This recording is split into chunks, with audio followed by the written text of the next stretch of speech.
கல்யாணத்துக்கு முன்னாடி நானுமே ஒரு டாட் லிட்டில் பிரின்ஸ் தாங்க. கிச்சன் பக்கம் போனதே இல்லை.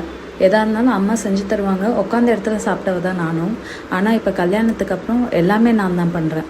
என்ன தான் நம்ம செஞ்சாலுமே சில குழம்பெல்லாம் வந்துட்டு அம்மா வைக்கிற மாதிரி எப்போவுமே வராதுன்னு சொல்கிறது சரிதாங்க. நான் என்ன தான் நான்வெஜ் சூப்பராக செஞ்சாலுமே இந்த மீன் குழம்பெல்லாம் அவ்வளோ ஒன்றும் டேஸ்ட்டாக இருக்காது. ஆனால் இப்போ ரீசெண்ட் டைம்ஸில் அம்மா வந்துட்டு மீன் குழம்பு வைக்கிறதுக்கு சொல்லி கொடுத்தாங்க. அதுக்கப்புறம் நான் வைக்கிற மீன் குழம்பா இது அப்படிங்கிற அளவுக்கு சூப்பராக இருக்குன்னா வச்சுக்கோங்களேன். நான் கடையில் வாங்குகிற மசாலாலாம் நான் யூஸ் பண்ணுறதில்ல. எல்லாமே வந்துட்டு வீட்டிலேயே அரைச்சி யூஸ் பண்ணுற மசாலா தான்.